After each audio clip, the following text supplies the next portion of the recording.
The Pacers make some moves. They get a guard that they need, Mac McClung. Yes, that Mac McClung is headed to the Pacers. James Wiseman is waived to make it happen. And we'll explain why they did all this on today's Locked On Pacers podcast.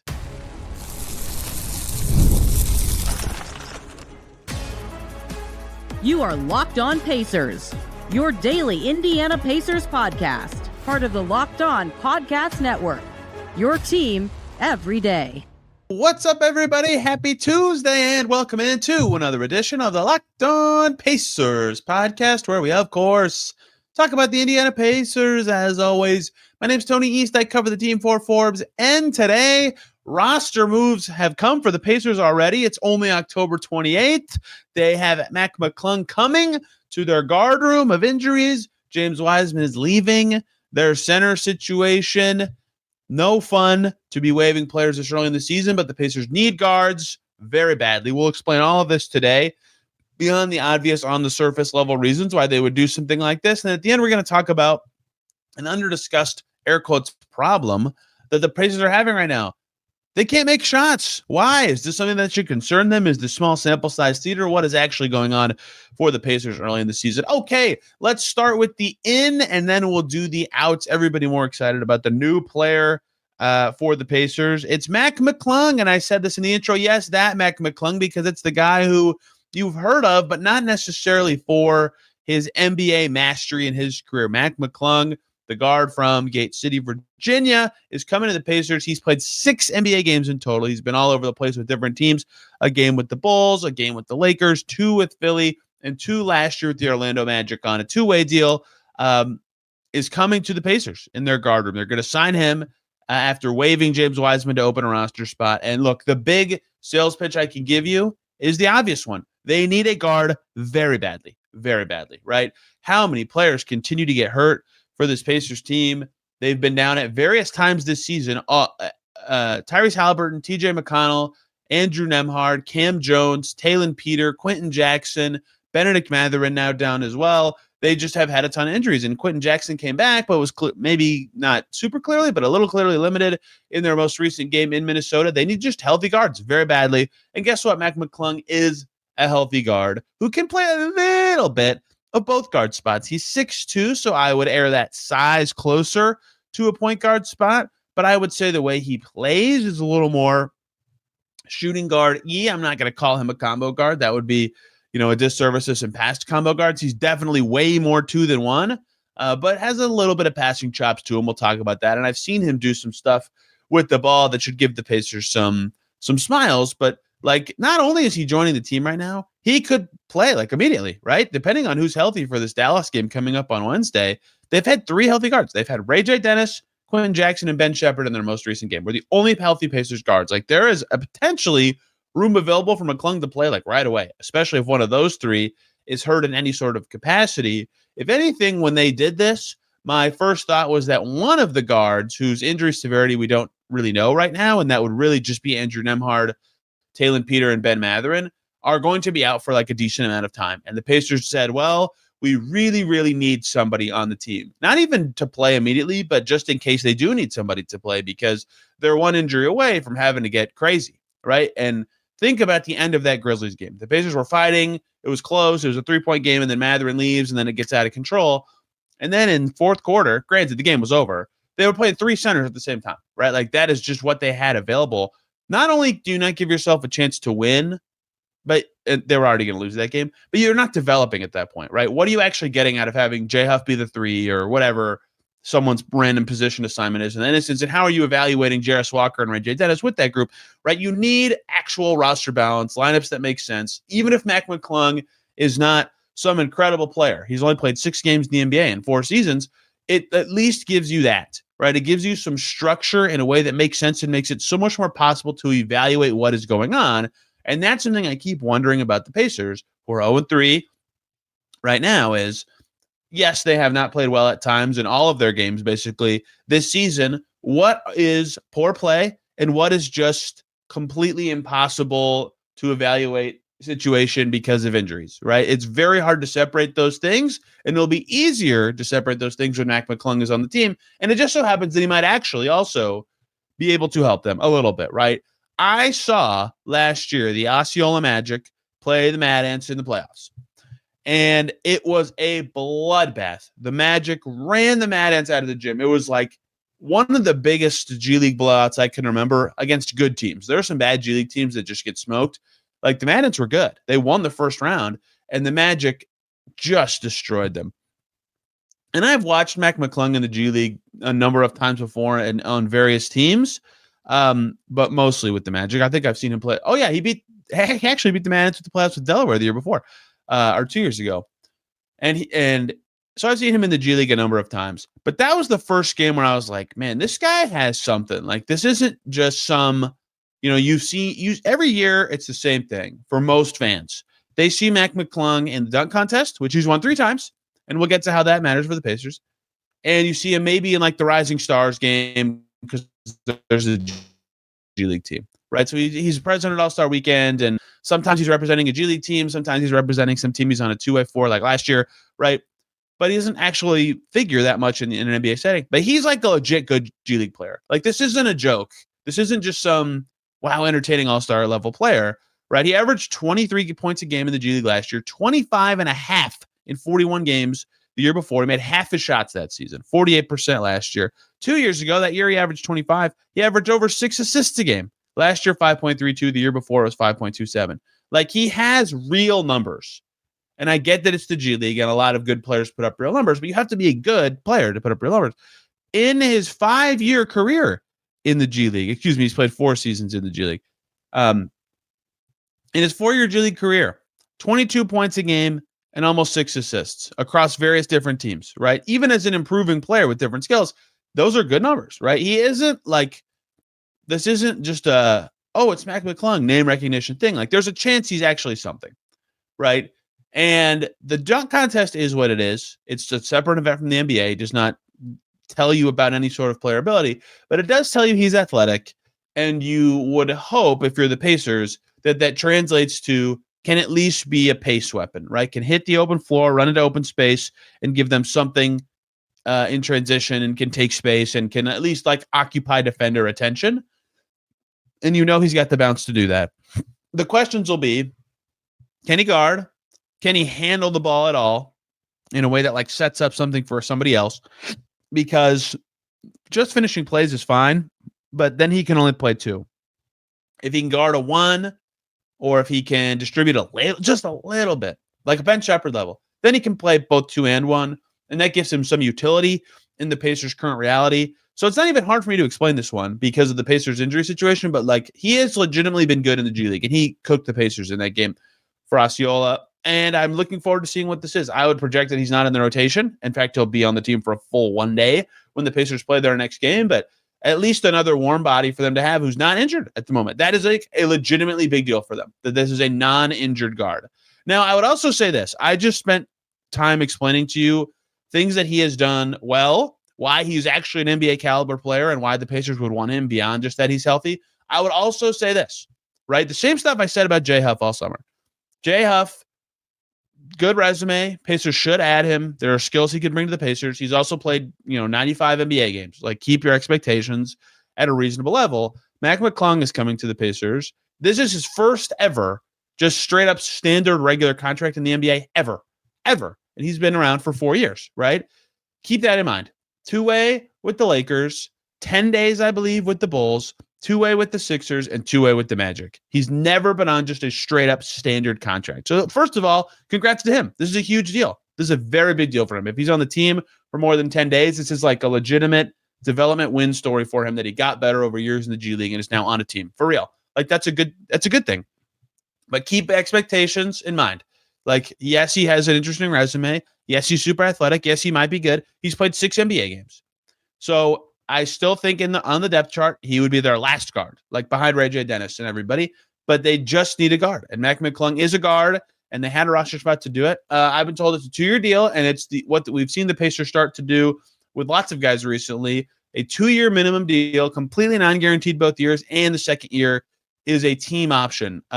So Moses Brown signed that contract structure last year. Tony Bradley signed that contract structure last year, and he ended up playing well enough to be on the team this year via that team option. So you just never know how that goes. There's a reason they like to do that. And Mac McClung now will get that deal when he does sign with the team. And if they're lucky, and I assume this could have been a factor in him being on the team, if he is available to get to Dallas to practice with the team on Tuesday before they play a game, that would be great. I have no actual insight into that, but that is, of course, a factor here as well. Of course, a player coming in means a player had to leave.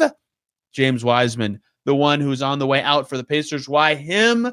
What does this mean for the center rotation? A couple things that happened in Minnesota that I haven't had a chance to talk about are actually extremely relevant to James Wiseman being cut. And it isn't just that Wiseman didn't play, it's that someone else did. That's all coming up right here on Locked On Pacers. Everybody, quick break to talk about two great groups of people. First up is FanDuel. The NBA is back. The games are buzzing. The Bulls are 3-0. They're kind of good. And there's no better place to get in on the action than FanDuel, the official sports betting partner of the NBA. Even if you missed the start of the game and want to ride the hot hand, or you want to jump in on live bets, FanDuel has everything for who's going to score the next fourth quarter comeback, player props, many of the things that you might like. And you can even combine your live bets into a same game parlay for a shot at a bigger payout. It keeps every game exciting, especially when your team is making that late push. Right now, FanDuel is giving new customers $300 in bonus bets when your first $5 bet wins. So head to FanDuel.com and sign up and play your game on FanDuel, the official sports betting partner of the NBA. Let's also very quickly talk about Rippling. Yes, Rippling. If you're a business owner, here's the truth. SaaS promised to make work easier, but now the average company is buried by hundreds of apps that slow down your teams and simply don't work together. That's not SaaS, that's sad. Software is a disservice. That's why you need Rippling. Rippling is the unified platform for global HR, payroll, IT, and finance all in one place. They've helped millions of businesses replace a mess of disconnected tools with one system designed to give leaders clarity, speed, and control.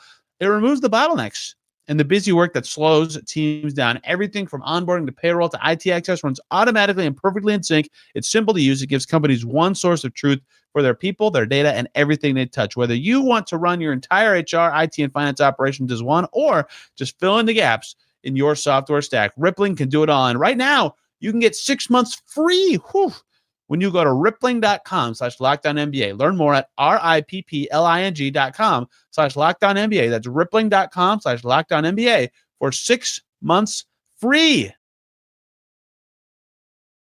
We're back here on Locked On Pacers. Thanks for making us your first listen today and every single day. Your second listen, many choices. Locked On Mavs, because that's the Pacers' next opponent. Cooper Flag was kind of banged up. It sounds like he's going to play. Or fun game. The Bulls just keep winning. They beat the Hawks. They're 3-0. Check out Locked On Bulls for your second listen. How is Chicago so good? They'll tell you. Okay, let's talk about the other part of this. To open up the spot to do this, they had to cut someone. I explained yesterday at the end of the Timberwolves show why the Pacers do not have I can't find my notes. Why the Pacers did not have a injury exception, hardship exception, 10-day coming their way in a way that the Grizzlies did. People asked me about that after that happened. But I meant to talk more about this when I was doing that, and I didn't get a chance to do it. But if the Pacers needed to or did make a move because they're just so hurt, they would have had to waive someone. And that is exactly what happened one day later. So I didn't say it and look prescient, but they waived James Wiseman to get Mac McClung on the door. They needed a roster spot to do it. And that consideration truly could have happened after the first game. They're just so hurt at guard and they had too many centers. And they go into Minnesota with like 11 available players and 4 of them play the 5. And they're like, well, we have to start Isaiah Jackson and Jay Huff together to like field a rotation that is possible and makes any sense. They're playing 3 centers together in Memphis, right? They shouldn't. That is not because they have too many centers. That's because they're so injured elsewhere. But that's both things. They have too many centers. They had 4. And that was a little surprising coming out of camp, but it was easy to explain in that they entered the season with 4 centers because, 1, the centers were better than the point guards in camp, but 2 of their centers were coming off of Achilles tears. And they needed to know if they needed 4 because what if they needed someone to fill in for those guys? They couldn't play back-to-backs or anything like that, right? So that takes us to James Wiseman, and that really takes us to Minnesota on Sunday because that game and something that happened in that game just completely flew under the radar. And that is that Isaiah Jackson played. And that sounds so stupid because Jackson none of the Pacers centers are playing a particularly high amount of minutes right now. But Jackson played 14 and a half minutes in Minnesota. And 2 nights earlier, 2 nights before right now, the night before that, Isaiah Jackson played in Memphis. He played 12 minutes that night. And so this is only like 26 minutes in total of time. But Isaiah Jackson, in the first instance of a back-to-back, played in both games for the Pacers.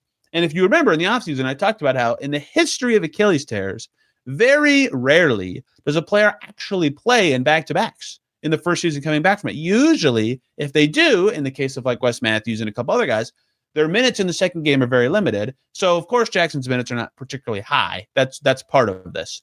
But it's not a thing. So I wondered, going into the season, how the Pacers would handle their Achilles guys on back-to-backs. Jackson played in both nights, and Wiseman played and started in Memphis and then did not play at all in Minnesota. So that's one factor, is Isaiah Jackson appears to be healthy enough to play back-to-backs now. And he's had some nice moments, right? I think Tony Bradley's had the best moments of any center, but like, okay, some nice moments there. So Ben Mathurin gets hurt, obviously.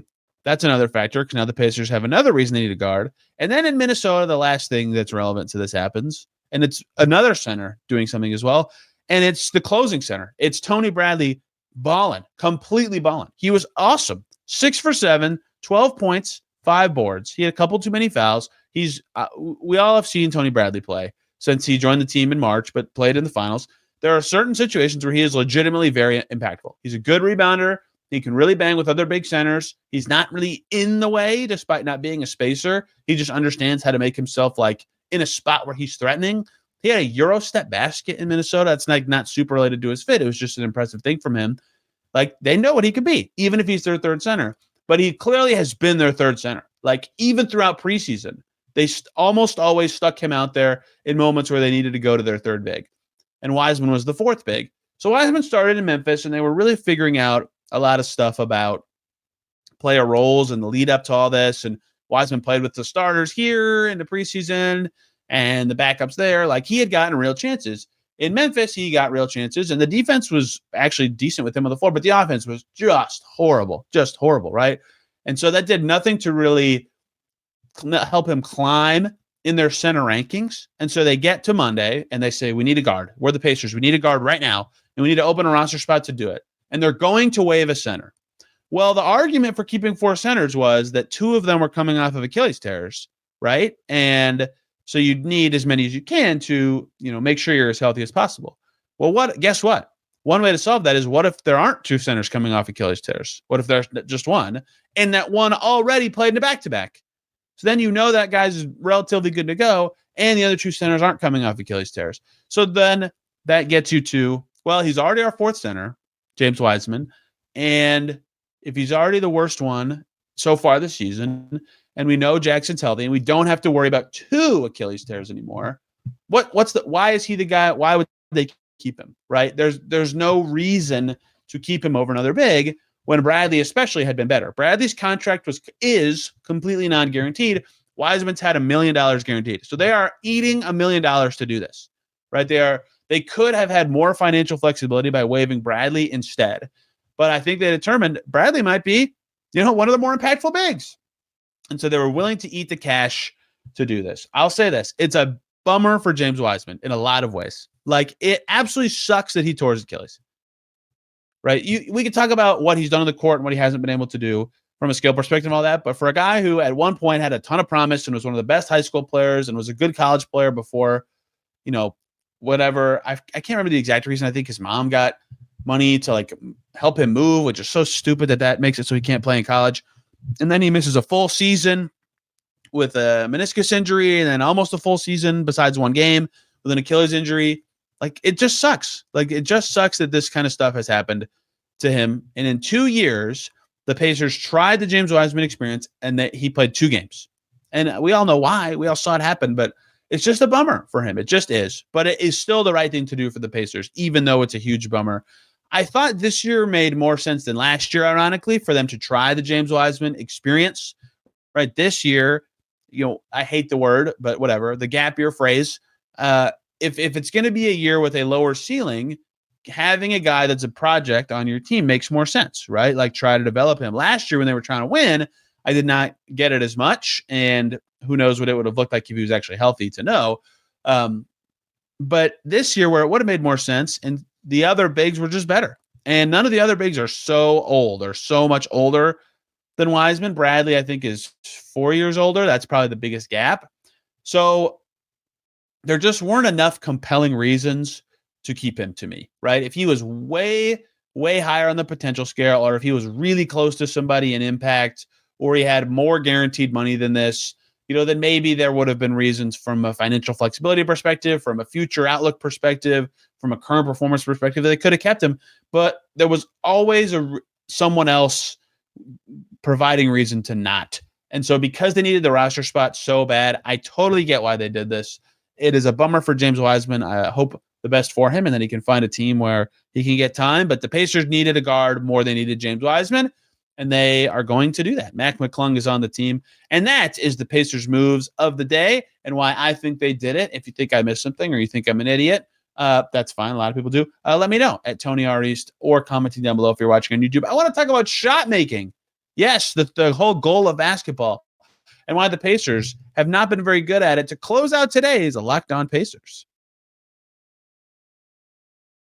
But first, everybody, we got to talk about game time. Basketball season is officially here. Nothing beats being in the arena for those opening games. The Pacers have 2 coming this weekend. And let's be real, getting tickets can be a total headache. Between waiting in queues, surprise fees, and prices that jump right before checkout, it's easy to get frustrated when all you want to do is cheer on your team. That's where Game Time comes in. It's the app that gives fans the advantage. It's your ultimate life hack for scoring amazing NBA tickets fast, easy, and stress-free. You can use Game Time to get seats for Pacers Hawks or Pacers Warriors. You'll have great seats in minutes. What I love and what many love is what you see is what you pay. There's no hidden fees on the back end. You can see your seat view right in the app. They have zone deals that are a game changer, and you can even find NBA tickets for under $25. Take the guesswork out of buying NBA tickets with Game Time. Download the Game Time app, create an account, use the code LOCKEDONNBA for $20 off your first purchase.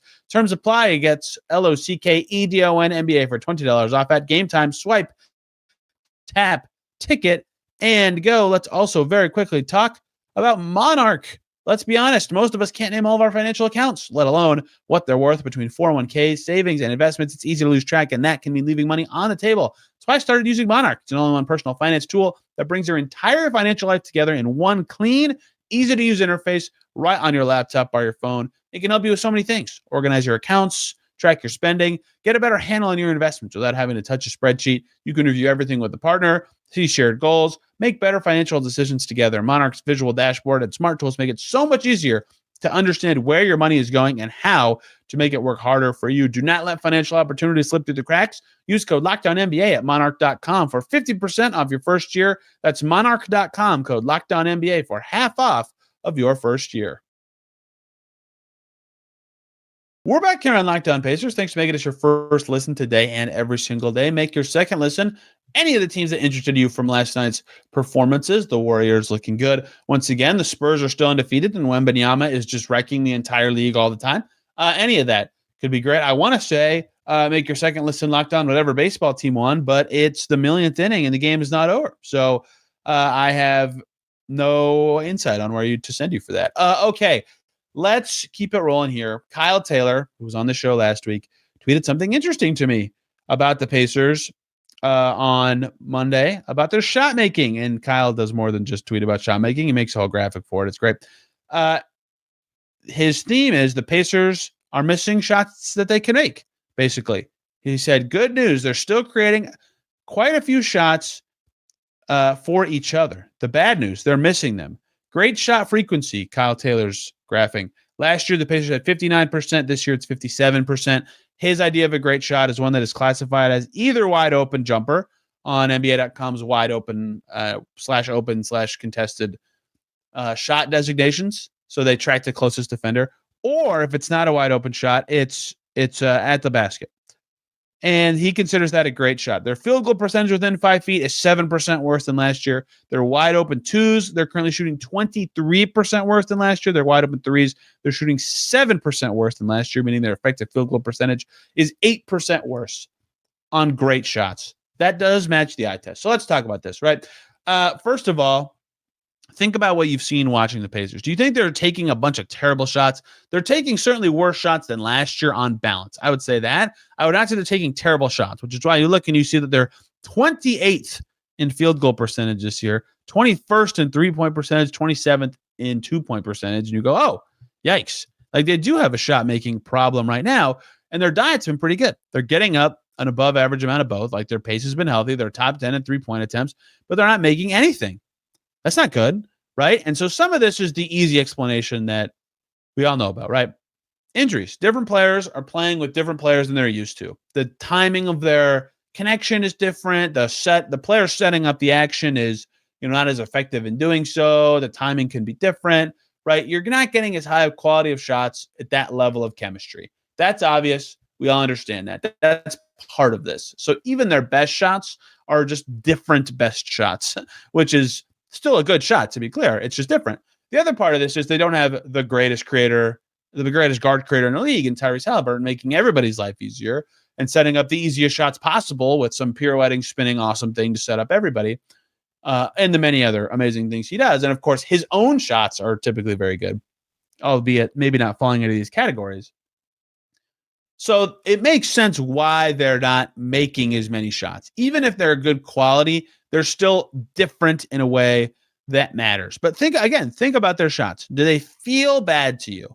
Because they cannot make anything yet, and that has been a problematic thing amid the start of their season. Go look at their player stats when you get a minute, right? And you'll go, oh, Ben Mathurin's stats look amazing, and Pascal Siakam's look where you'd expect. Then you get to Ben Shepherd, who's third in minutes on this team, who's shooting 39% from the field, albeit good on twos, and Ben Shepherd's been getting into the paint. He's shooting 26.7% from three. I think he's missed a million wide open threes and rimmed out like 4 of them. Aaron Nesmith is on fire from deep, as usual, 7 per game, making 47%. On twos, Aaron Nesmith, let me say this again. On twos, Aaron Nesmith is shooting 21.4%. What? He's got to make those. That just has to be better. Jarris Walker has not made threes or twos at a good level yet. Ray J. Dennis had one great shooting game in Minnesota and has largely been missing his shots. Obi Toppin, who's become a reliable three-point shooter, is shooting 17.6% from deep, 0 for 8 in the opener there. Andrew Nembhard missed all of his shots in his only game, right? Jay Huff is shooting below 30% from three. A lot of these numbers, regardless of all that stuff I said at the beginning, who's creating the shots, who's playing with who, all sorts of stuff. Regardless of that, they're going to make more. Like these exact players, even without Haliburton in the past, have made more of these. Even in dire injury situations in the past, have made more of these. They are going to be a better shooting team at some point. But so much analysis of the Pacers and their execution and evaluation can just be this. They're not making anything, right? That's a big problem. And in their best moments have been the Herculean efforts by the two guys whose stats look normal. 31 points a game for Ben Mathurin this season. He was awesome against OKC. He saved them in that third quarter against Memphis. When they don't have that, they have to rely on Siakam, who was really brilliant against OKC in Minnesota. That's why he's averaging 26 points a game. When they don't have that, they have basically no one who's been consistently making shots in a way you'd expect. Aaron Nesmith's inside the arc play. I think the Pacers would like more on that.